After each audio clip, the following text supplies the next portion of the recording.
Assalamu alaikum wa rahmatullahi wa barakatuh. Dear brothers and sisters, welcome to our program, Spiritual Insight. As usual, we discuss controversial issues, we discuss about the Salat, about Ramadan, and various issues for your pleasure. And also we have this service which some of our brothers and sisters are taking benefit of, which is Spiritual Insight. We have a person behind the scenes who is an arif, who is a mystic, who looks at people's situations and explains to them what they are going through and how they can take guidance and how they can resolve those issues that are not being able to be resolved by professionals or by other advisors. And therefore, do take advantage from this program because it's limited. We only have 14 days left before Ramadan finishes, and then this program will no longer continue. Therefore, those that are having spiritual issues, or those that are having financial issues, those that are having personal issues, marital issues, anything that has to do with your life but is connected with the spirit world, we are here to help you, and let's see how we can go ahead with this. So I would like to welcome our guest, Sheikh Jafar Imran, who has been our regular guest. Welcome, Sheikh Jafar. How are you, Brother Jafar? Assalamu alaikum wa rahmatullahi wa barakatuh, Brother Faizul, Hassan, and the dear viewers. How are you doing? I hope you enjoyed your fasting today and you had a fantastic day. Yes, thank you, Brother Jafar. Thank you for joining us as usual. Your hard work has not gone unrecognized. Regularly you're coming, and what's the time in Tanzania? You're in Tanzania now, isn't it? With the hat that you're wearing. Yes, Tanzania right now is 23:11. 23:11. So, brothers and sisters, you can see Brother Jafar is in Tanzania, and over there it's 23:11, and over here it's 21:11 or 21:12 now. So, Brother Jafar, we had left some things we were not able to complete our program yesterday. There was a few things that we said we will discuss today. Could you remind us, the viewers and myself? Yes, I recited a hadith concerning the issue of riya and show off, and I promised the viewers that I'm going to finish about it today. So, concerning it, I would like, first of all, let's talk about the issue of istighfar of salah, because that is just a remaining thing. So I would like us to talk about the issue of salah first of all. Then, inshallah, if the time allows, we are going to talk about that, because we started the program late. It is 12 minutes past 11. Right. So about the salat and istighfar, you will discuss it, but I will discuss about the Salatul Layl. So Salatul Layl, as I remember, is an 11 rakat salat. So it is read, each prayer is read 2 rakats. So you read 2 rakats Yes. like Fajr Namaz, and then once you read the 8 rakat, so each salat is 2 rakats. So you read it 4 times. 4 times 2 is 8. So Yes. once you've done your 8 rakat, then you move to Salat al-Shifa. It's called Salat al-Shifa, in which there is no kunut. So there's no kunut like this. So you don't raise your hands. You read the salat just like the Fajr namaz, and you don't raise your hands. There's no kunut in this. And once you finish this salat, then you start your Salat al-Witr. Salat al-Witr is only Yes. 1 rakat. In that 1 rakat, you have the kunut also in the first rakat. So there's only 1 rakat, and that's the only one and only rakat that you read. And in that rakat, you should remember in the narration we have at least 14 believers. So you should ask Zakira for them. You should ask for prayer for them in your kunut. So when you reach your kunut in the first in the Salat al-Witr, make sure that you remember 40 believers. It could be men and women, your family members, and then you should pray for yourself. So you should pray first for them, and then pray for yourself, because Salat al-Layl is a very important salat in the Deen of Islam. It is one of the most important mustahab salat. So it's a mustahab salat, but it should be considered as a wajib salat, but it's not wajib. For our Prophet, it was a wajib salat. He had to pray Salatul Layl. But for us, it's a mustahab salat. But it's a very, very important salat in the eyes of Allah. So out of all the mustahabat ibadat or the salats that we have, Salatul Layl is at the very top. Salatul Layl is at the very top, and then it says Salatul Jafar Tayar as well. But Salatul Layl has its own merit, has its own position. And the reason why it's not wajib is because Allah wants to test His creation by seeing if He would also pray a salat which is not compulsory. So as Imam Ali alayhi salam says, there are three types of people. The fourth person is a slave. He worships Allah subhanahu wa ta'ala because he fears Allah subhanahu wa ta'ala. And therefore he worries that he doesn't want to be punished, and that's why he prays. Then there's another type of worshipper who is a businessman or a businesswoman. He does trading with Allah. He wants to have paradise, and therefore he prays. He prays because he wants to reach paradise and have a good ranking, a good position over there. But then there's a third category of people. They neither pray out of fear of Allah or out of greed for Allah subhanahu wa ta'ala. Greed meaning for heaven. But they pray Allah for who Allah Himself is, because Allah is worthy of worship. They pray Him because they understand, they reach this marifa where they understand Allah subhanahu wa ta'ala deserves their devotion, deserves their ibadah, that they should worship and they should give their time to Allah subhanahu wa ta'ala. So this Salatul Layl is for those type of people, where they show their devotion to Allah subhanahu wa ta'ala, because this is not compulsory. In this, of course, you get worldly and heavenly afterlife benefits. But Salatul Layl is a time when not a lot of people are willing to wake up. Even a businessman is willing to make a business transaction, but he will only make it during business hours. He will not make it extra from extra. And this Salatul Layl is done by those individuals that actually are sincere for Allah subhanahu wa ta'ala. Now, I'm not saying that you have to be a perfect human being. That's not the case. What you only have to be is that you are sincere. So you might be committing some kind of sin, but Salatul Layl, you will still be praying. And that Salatul Layl will definitely help you when in your akhirah, and also making you escape that sin. So, dear brothers and sisters, there might be a time when you are addicted to some kind of sin. And we all know we might have some weakness in our souls, in our nafs. And we will be, Brother Jafar, can I ask you, there's a lot of background noise coming. I apologize. So, I hope it is okay. Yeah, now it's okay. Thank you, Brother Jafar. Apologies for saying it out on live TV. So, as I was explaining, that Salatul Layl can be read by any type of person. There's no criteria that you have to be a really pious person. You can be a sinful person, but you can still read Salatul Layl. And pray to Allah that Allah gives you the tawfiq while you're committing sin to pray Salatul Layl, because this Salatul Layl will then protect you from the sin and save you from committing the sin again.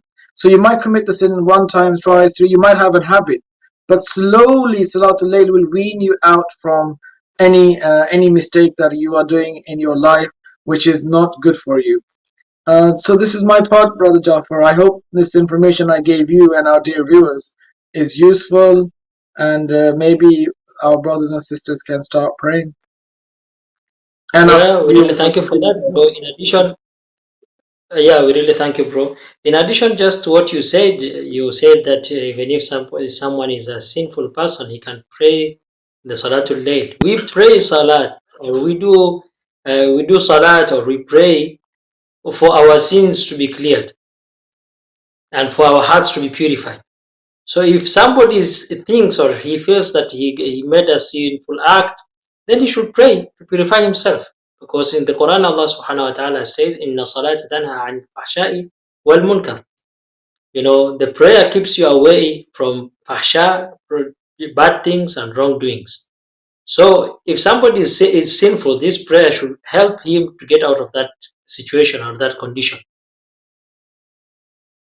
That's right, Brother Jafar. Every action has a reaction. This is Newton's law as well, where if you do something, of course there will be some reaction. There will be some reaction to any action that you do. And therefore reading the Salatul Layl has a lot of benefits, reactions.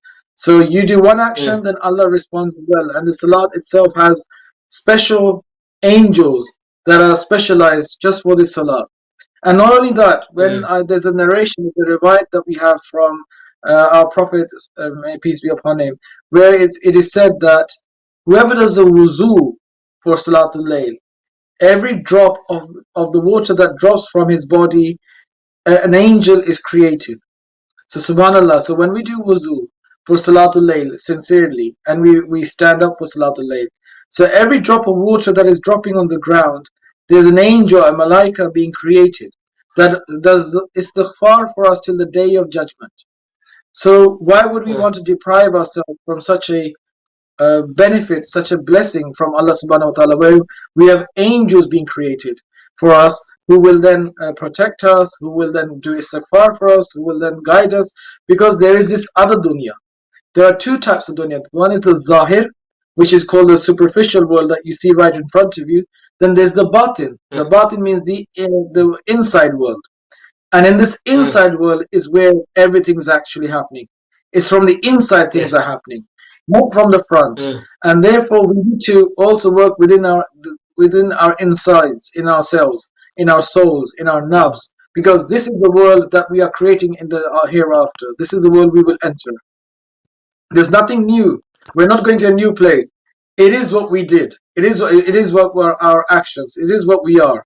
What we are is our inner world. What our personality is about, how our character is, and then depending on that personality and character and our actions is the world that we will go. So if we read Salatul Layl will provide us a buffer from our bad actions, a kind of like a shield from those actions that we did mistakes in. I think I've covered a lot on this, Brother Jafar. Maybe we can move to the next question, bro. One more question. So, bro, you said, I should pray 11 rakats. 11 rakats is too much for me. I'm a lazy type of a guy, I cannot just wake up in the middle of night, then I start praying the 11 rakats. Right now, because of suhoor, I can spare some time for that, not just filling my stomach and going directly to bed. Instead, I can spare some time, like 10 minutes, just to pray the Salatul Layl. But yeah, bro, praying 11 rakats for me is too much. Can't I just pray like 2 rakats or even 4 rakats? Or I should pray the whole of it? Somebody might ask that question. Yes, that's a very good point. Actually, I think we've all gone through this, even myself personally. I've been lazy, So and I didn't want to read. Sometimes you have lethargy, sometimes you're feeling tired, sometimes you're feeling you don't have the energy, and all human beings have an up and down frequency in their iman. Sometimes their iman is very high, sometimes their iman is very low, because it's the nafs. Sometimes we get tired.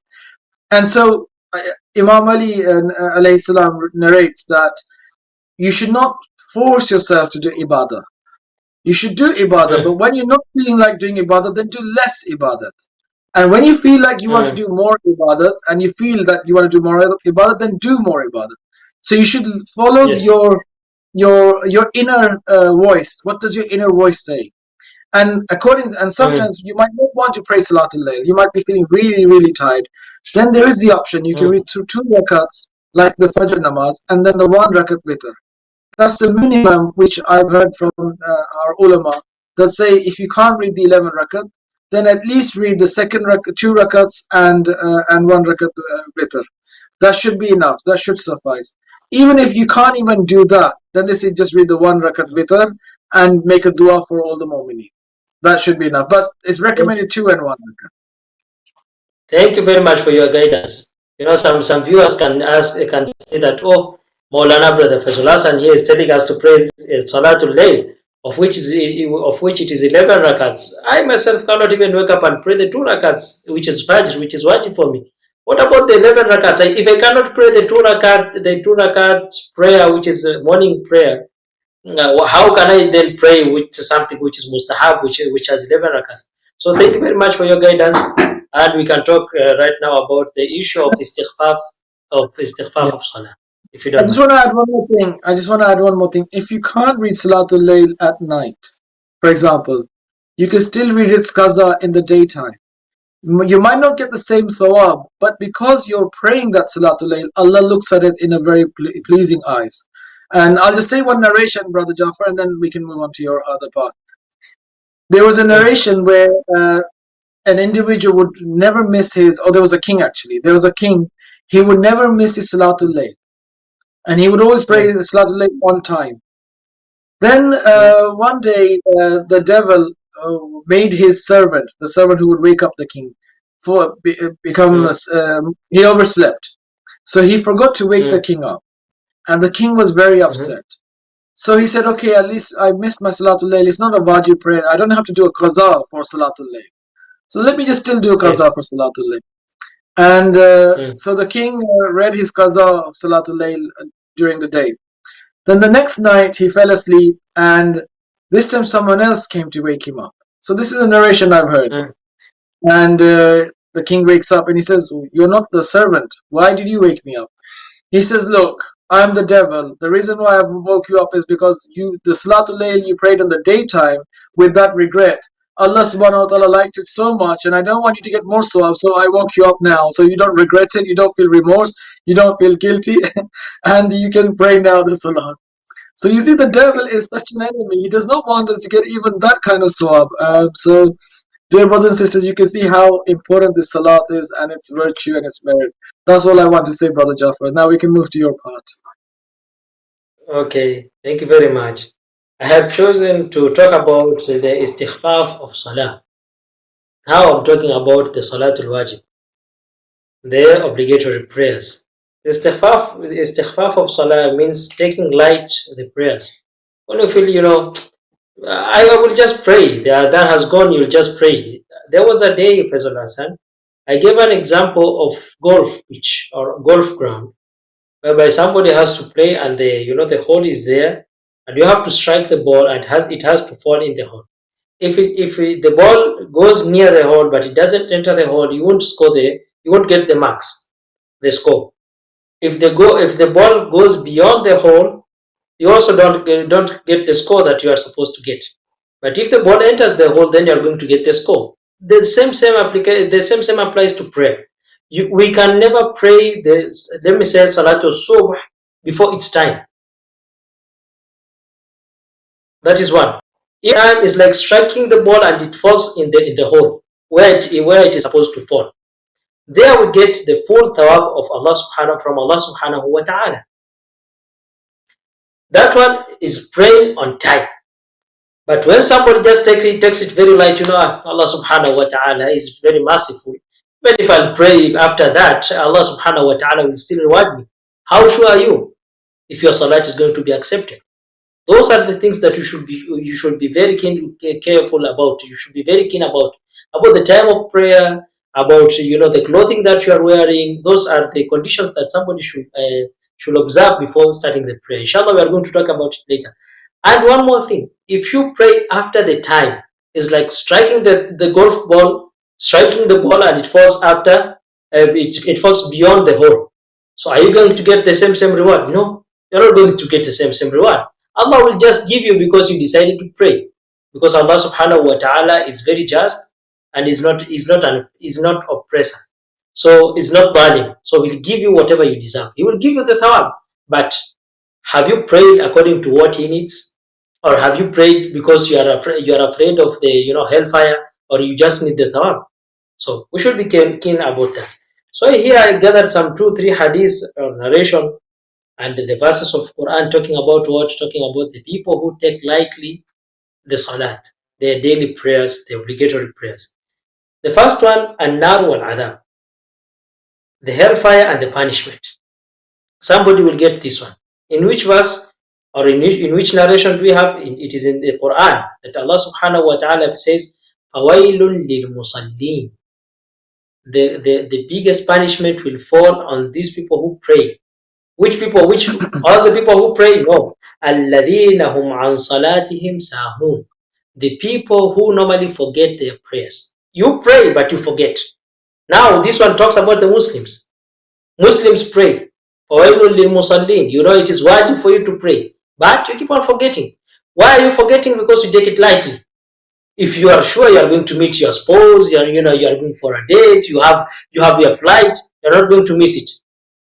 That's why the other day you gave you gave us a comparison between prayers and the aeroplane. So once you are sure that the aeroplane is going to leave at 12, you make sure that because it is an international flight, you are going to make sure that you are in the airport by at least 9. You are there. Just to observe the ground. If the time maybe the flight can go, the flight can take off very early, maybe 30 minutes before. So we should be like that. The prayer, the morning prayer here, the Fajr prayer here, the Adhan goes at around 5:15 or 5:16. So at least 15 minutes before, we should prepare ourselves, to prepare our hearts in order to, to accept the prayers. That's why it is even mustahab. Let me just put it in the bracket. It is even mustahab to say Allahu Akbar 6 times, and on the 6th time you start the prayer, just to prepare your heart that Allahu Akbar, it's in front of Allah subhanahu wa ta'ala. Allahu Akbar, it is wajib for me to pray. Allahu Akbar, I'm not praying because I need the paradise. Allahu Akbar, I'm not praying because I'm running away from, because I'm afraid of hellfire. Allahu Akbar, everything should come after prayers. So you are preparing yourself spiritually to accept the prayer and to start praying. So that one, فَوَيْلٌ لِلْمُصَلِّينَ الَّذِينَ هُمْ عَنْ صَلَاتٍ سَاهُونَ, the people who forget. If you know that prayers is important for you, you are not going to forget it. You are going to prepare yourself before the departure time, before the plane takes off, before the time of prayers come. So another issue, the first one we said that the hellfire will strike the person who doesn't pray, and also the punishment of Allah subhanahu wa ta'ala. فَوَيْلٌ لِلْمُصَلِّينَ, the punishment to the people who pray, they will get punished. Adam istihqaq al-shafa'ah. These people, they won't get mercy. Which mercy? Allah's mercy, or the Prophet's mercy, or the Imam's mercy? So we have a narration on Imam Al-Qadhim alayhi salam. A narration comes from Imam Al-Qadhim, the 7th Imam. He says, إِنَّهُ لَمَّا حَضَرَ أَبِي الْوَفَاةِ.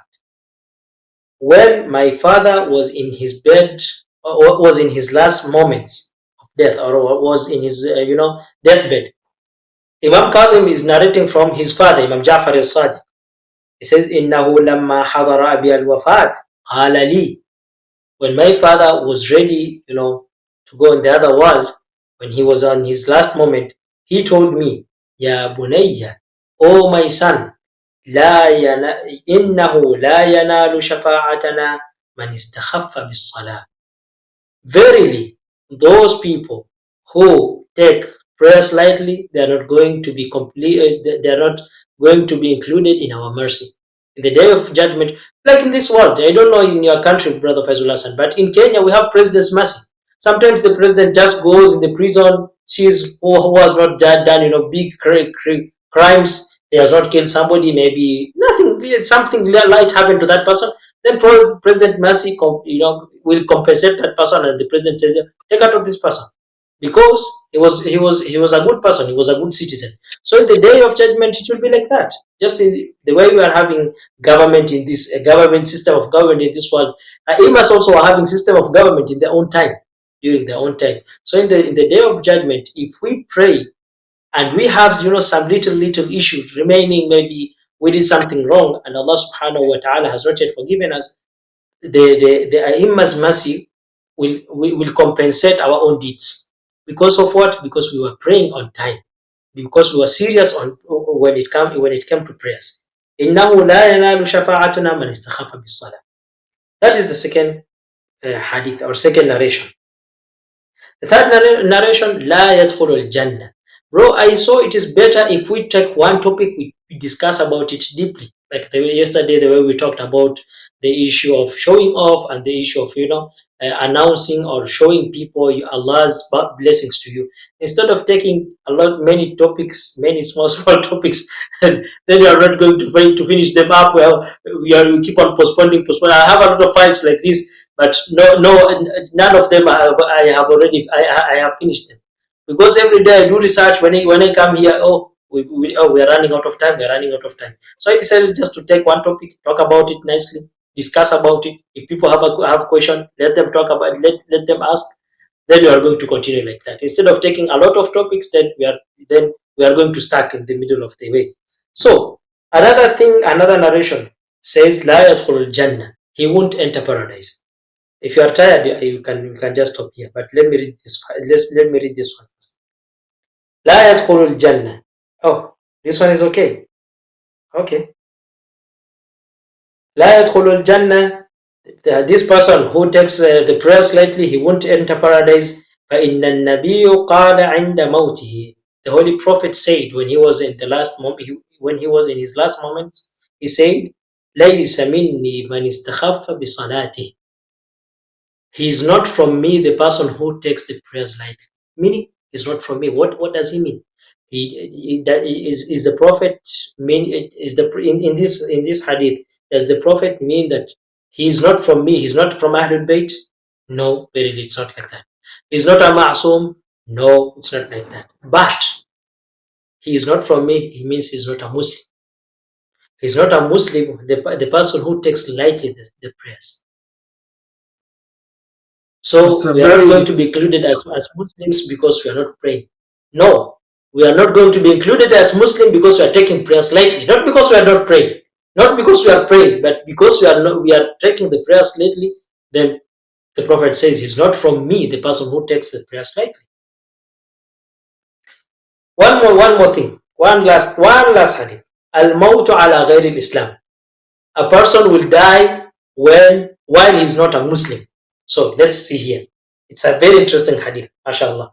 And Al-Baqir alayhi salatu wassalam. This hadith comes from Imam Baqir, the 5th Imam and the 7th Ma'sum. We should keep on reminding people about this 5th Imam, 7th Ma'sum, I don't know. So the 5th Imam and the 7th Ma'sum says, بين رسول الله صلى الله عليه وآله وسلم جالس في المسجد.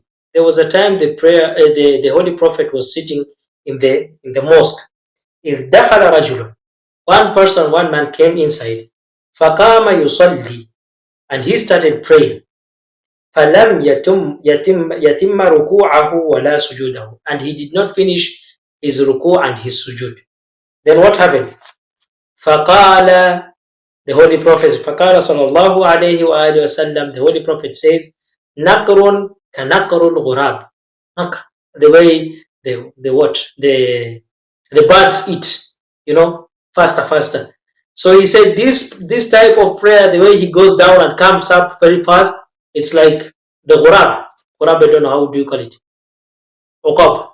The one that has white hair and what? Eagle. The eagle. Oh, the eagle. Okay. He said that this one prays like a what? It prays like an eagle, just going up and down. لَإِنْ مَاتَ هَذَا الرَّجُلِ. If this guy dies, وَهَكَذَا صَلَاتُهُ, and his prayers are in this form, are in this way, لَيَمُوتَنَّ عَلَى غَيْرِ دِينِ. He will pray, he will die while he's not in my religion. So first of all, we should take the prayers very seriously and we should pray on time. Giving out example or just a point to remember, you have to remind yourself that the issue of golf. If we strike the ball falls before the hole or after the hole or inside the hole, that is the issue. That is the issue when you want to remember about the timing of prayer. We have the issue of istighfar of salah, and you have this issue when you are praying very fast without concentrating on whatever you are saying. The Holy Prophet said, لَيَمُوتَنَّ عَلَى غَيْرِ دِينِ. Verily, that person is going to die while he's not a Muslim. Yes, Brother Jafar. We need to prioritize how salat should be prioritized. Maybe sometimes our brothers and sisters don't understand, even ourselves as well. What is a salat that has merit? So how can we justify in the presence of Allah that this salat meets the criteria, that it's not one of those light salats that we didn't give? It's an important salat. Well, one way we can show this is by praying on time. So praying on time shows to Allah subhanahu wa ta'ala that we are giving importance to the salat. Irrespective of how you pray the salat, for example, just by praying on time, coming on time, is a good indicator that you are showing your seriousness, dedication. Then also, while you make sure that you do the wuzu properly and and also you wear clean clothes, and you make sure that none of it, that you don't have any haram You don't earn any haram, things like this. So these are all these things which will make your salat important. So these are the preliminaries of showing for those individuals that this is how you can check. It's like a checklist where you tick that have I done this, have I done this, have I done this, if you've done these minimum things, it will at least show in the presence of Allah subhanahu wa ta'ala that you are giving importance to your salat, and that's all it is about. If it gets accepted or not accepted, that's with Allah subhanahu wa ta'ala. But at least you know in your heart you could do as much as possible to make your salat very important. How? By making sure you tick those boxes. What are those boxes? Making sure that you pray on time. So you come on time, punctual. Punctuality is, I would say, 50% of giving that value. Because if you show someone you're coming on time, this shows you're giving that person importance. And then when you pay attention in your salat, that covers the other 50%, I would say. But then not everyone will have 100%. And we're not expected to have 100% because we're not masumi. And to have 100% attention in salat, you need to first exercise the mind as well. Your mind has to be so powerful that you do not let any other thought come into your mind other than the thought of Allah subhanahu wa ta'ala. That's not easy to do. Can you, for example, Brother Jafar, it's just a question. Are you able to think of Allah subhanahu wa ta'ala for 5 minutes without thinking of anything else? Is that possible? It is tough. I try, but it's very tough. It's tough. Yes. Even I, myself, we all go through this. We try to think of only Allah subhanahu wa ta'ala, but we get distracted in our salats. For example, a thought will come, we will try to push it away. Then a thought will come. For this, you have to do exercises. And those are exercises. You have to sit somewhere quiet and where there's no distractions. And then you just think of one letter and keep focusing on that letter. For example, the letter Alif for Allah. You think of Alif. And then you start thinking of the letter Lam as well. And slowly you build up and you keep your concentration on this. So it's not easy. Our brain is a muscle. It's a thinking muscle. It's an exercise. And we need to exercise our brain to only think what we want it to think. And these are the preliminaries for salat. Otherwise, you will see our salat is everywhere. We're thinking about, oh, I have to do this business, I have to do that, I have to pick up my children, I have to wash the dishes, I have to maybe go on a date, I have to speak to my wife, I have to speak to my teacher, I have to speak to the businessman, oh, how much money is left in my account, or I have to... All of these things will be flooding in your prayer. And the only way to escape this is by trying to exercise your mind. Your mind, at some point after 10 years, 20 years, 30 years, your mind should be able to at least concentrate for 10, 15 minutes only on one subject. This is not only good for the prayer, but it's also good for your life. Then you're focused. And when you focus on something, you know you will take it to the end. I just wanted to say that, Brother Jafar. Thank you very much, bro. One more thing just to add on the issue of prayer and not to take the prayers lightly. Somebody will just say, you know what, I'm at home at this time, blah, blah. But you know what, I cannot pray on time. So one of the things that makes somebody not to pray on time, when his digestive system composes or it has something which is not halal, or when you stay awake at night doing nothing, watching movie, then you say, oh, I felt asleep, I couldn't pray on time. And sometimes it is just, we can say it is a habit, bro, because right now we are having kids. A lot of viewers there are parents. In the morning they should wake up and they should also wake their kids up, and they can also pray Salatul Jama'ah, congregational prayer inside the house. No problem in that. While when we are bringing our kids in that format, in that way, then there is no way the kids can take the prayer slightly when they grow up.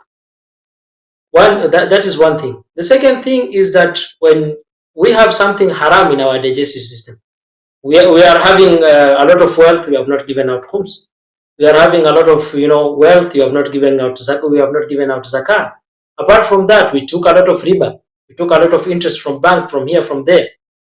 Why when we eat such a thing, there is no way we can pray very seriously. No, because our intestine is full of haram thing, or even doing a haram thing. Somebody, not you dear viewers, but somebody was out with his girlfriend, not even a halal partner. You are just out with your girlfriend, then you came home at around 12 or even 2 at night. Then at 5 you want to wake up for morning prayer. There is no way you can get that blessing or that that chance, opportunity from Allah subhanahu wa ta'ala, because you are in haram, that right now you want to purify yourself. Just like that, it's not possible. At least you should clear your file before you go to that, you get that opportunity. Because praying, wallahi subhanahu wa ta'ala, praying is an opportunity that Allah subhanahu wa ta'ala gives to his sincere believers or to his sincere creatures. It's not that everybody can just pray. Somebody just pray. Some people just pray because it is, it is a way of life, or it is their lifestyle. They're used to it. Then what? You just recite like that. You are gone.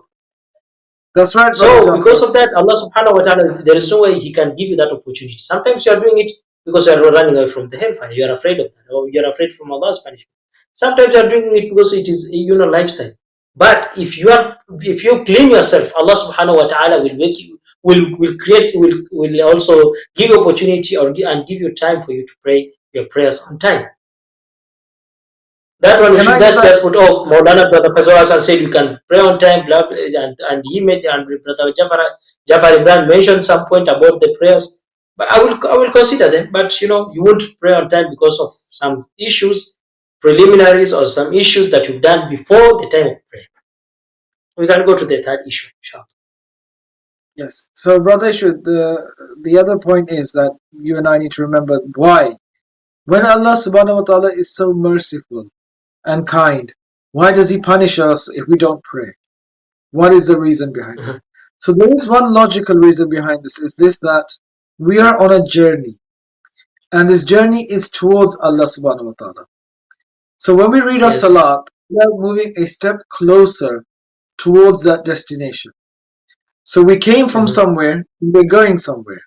So those that do not pray, they're not really moving ahead. So whatever is behind is the fire. So the fire is chasing up, and the heaven is moving ahead. Let me give it like this example. And the prayer should be moving us away from hell and into heaven. But if we're not praying, then we'll be staying in the same place, and we'll be in the same state.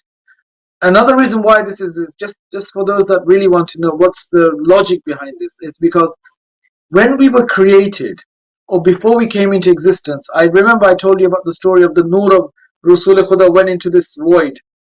So when it went into this void, a fire was created. And when this fire was created, so the remnants was over there, the fire was created, and things went out. So the things came out of that void. But what remained in that void? So what was remaining in that void? What was remaining in that void was fire, which we call hell. This is what hell actually is. Those that remained behind are those that wanted to stay and not come into existence. They just didn't want to be part of this creation, go towards Allah subhanahu wa ta'ala. Because the only direction is towards Allah subhanahu wa ta'ala.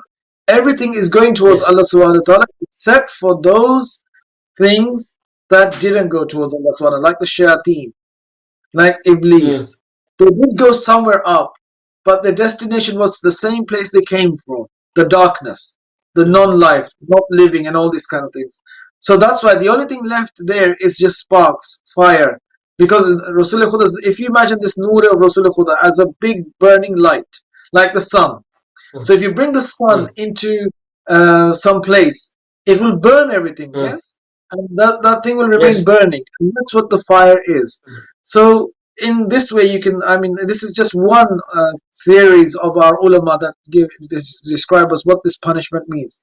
This punishment means that you didn't use the tool to move ahead towards Allah subhanahu wa ta'ala. So you stayed in that state. And that state is the fire state.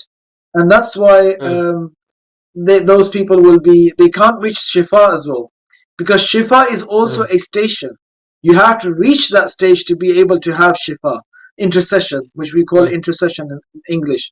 You have to reach that stage. And that only Salat will bring you towards that stage where you can get Shifa, intercession from those that are highly up in the piety towards Allah subhanahu wa ta'ala.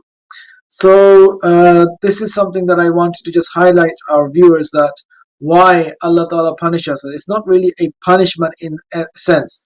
If you look at the rationale behind it, it is because we didn't move from the state we were in. We stayed where we are, and the fire just came towards us. So this is how you can also see in another perspective. Thank you very much, bro. If we don't have questions from our viewers, or if we don't have any call from them, we can continue and we'll discuss about the issue of culture versus Islam. Yes, I'm just checking our messages. Yes, we have one question.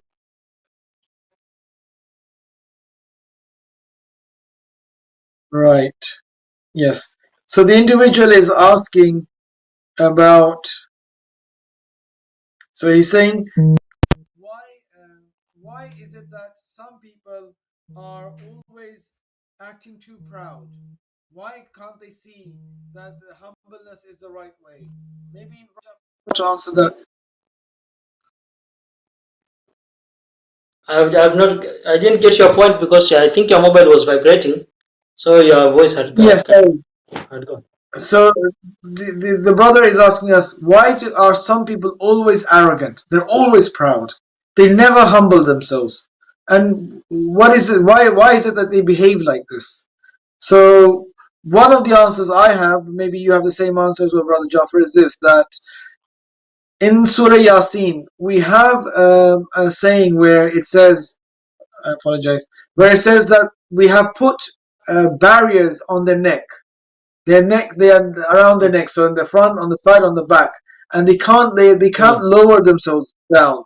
This is in Surah mm, Yasin and some other places in the Quran. mm, Why? mm, Because they see but they don't see. They hear but they don't mm, hear. They feel but they mm, don't really feel. And they don't use their intellect for the right things. mm, So they're seeing but they're not seeing what they should be looking at. They should be mm. understanding. And that's why they will never be able to humble themselves, because they're not really seeing the reality of Allah subhanahu wa ta'ala. You have to be humble to actually see Allah subhanahu wa ta'ala. If you're not humble, then you will never see the glory, the majesty of Allah subhanahu wa ta'ala until it's too late. One more thing that I can talk about, and I kept on really emphasizing or insisting on it, is a improper upbringing of our kids. When you show your child that every time whatever you need, it is there, I will provide, I have this, I have that, that child will just grow up in that form, in that way. That what, my father is a pilot. You know what, my father is like this. Because the parents are not religious, because the parent they don't spend time with the kids, so the child will just grow up within the community, and the community is not an Islamic community. So the child will lack proper upbringing. When that person grows up, let me say he's an adult, even 25 years of age, he will just be arrogant. Why? Because he thinks, if it wasn't my father, I wouldn't have I wouldn't be riding or be driving this type of a car, be having this type of a house. The father was not showing the child that what, all this came from Allah subhanahu wa ta'ala. And if Allah wants, within a snap of a finger, we don't have anything. An earthquake can come, or fire can strike, anything can happen. Anything can happen, and we can lose everything. So first of all, we have to check at the upbringing of those kids. The second thing, do you have an Islamic environment that surrounds the people, those type of people, or it is just a way of life? I'm in UK, I'm in America, I'm in Western world or Western countries. I just grow the way people grow. We should check our boundaries. We are Muslims. What our Imam is saying. When you see such people, they are arrogant ever. Maybe they have an issue with their prayers. The second thing, they don't have time to recite dua, and they don't have time to recite what? To recite Quran. Inshallah, we are going to narrate a part of Sahifa Sajjadiyah that talks about humbling yourself in front of Allah subhanahu wa ta'ala and seeing other creatures as your own level. But people, when they don't have time for their own Islamic sources of Sharia, or of of Allah subhanahu wa ta'ala, they won't have time to think of themselves and to think of the outside world. So, Brother Jafar, I think we will end the program. There's another question another brother asked in this. He says, I have homosexual tendencies. I'm a Muslim, I pray, but I'm inflicted by this ikhlaqi problem. I'm saying in my words now. Mhm. So the brother has homosexual tendencies, He's a Muslim, he prays and everything, but he doesn't have attraction to the opposite sex. And also he says he knows another sister who's also in this situation where she does not find men attractive in the sexual form. So are we destined for hell? He's asking, will we go hell or will we go somewhere else? So we won't answer this question today or tomorrow. We'll answer this the day after tomorrow. The reason is because tomorrow we will discuss about culture and religion. What are the effects, the pros and the cons with this? And then after that, whoever is listening to this program, dear brother and sister that you are watching this program, we will then discuss this controversial issue: homosexuality, sexuality itself, and its effects on society. We did talk about zina, adultery, and all these kind of things, but then we didn't touch on this aspect much. So we can go back and touch about this and discuss this as well with our dear viewers, because this is a controversial issue. There are many brothers and sisters that are afflicted by this problem, and how do we answer their questions? And I'm sure we will have more questions about this as well. So, but I think we're now running out of time as well. What's the time left? We've got 3-4 minutes. Brother Jafar, do you want to add anything onto this? No, the time is very minimal. We are enjoying the program, and also the viewers, I'm sure they are enjoying the program, but the 1 hour is not enough. During this time, during this month of Ramadan, we need more time to discuss about our own issue, because we are not discussing, Qala Rasul, this is how law says. It is just a friendly talk. If the viewers have a question, we normally discuss it, with an open mind. Then we come up with a solution for them to see the life easy, and for them to enjoy their life in an Islamic way. So this 1 hour of yours, you have to add maybe half an hour. We'll make it 1 hour and a half. Yes, I was thinking of No changing problem, bro. the I don't have timing. anything. I asked the control room that maybe we change the time to 4 o'clock UK time. So it'll be 2 hours ahead of yours. It'll be 6 o'clock. So if it's 4 o'clock here, it'll be 6. Is that okay for you? Yeah, it is okay. It is okay. I'm sure the viewers are also okay. So I'll speak to the control room tomorrow. So maybe, dear viewers, if you are watching this program, we will change the timing to 4 o'clock tomorrow. As this time is also because I usually finish my iftar and I quickly sit and do this program. But maybe we can do it another time as well. And Brother Jafar, it's very late at your time as well. And the person who's watching this program behind the scenes, who looks at the spirituality aspect, he's really tired as well. So he's saying as well that if it can be at some other time that I can answer their questions. There's a lot of callers, viewer callers that are not coming online, but they are sending messages. I have this problem, that problem, can you ask me to resolve it? And they're getting a lot of help as well. There was a husband and wife, they were about to have divorce, but fortunately this individual helped them out and told them some inner aspects of their lives. They were shocked, and then they alhamdulillah, they didn't ask for divorce from one another.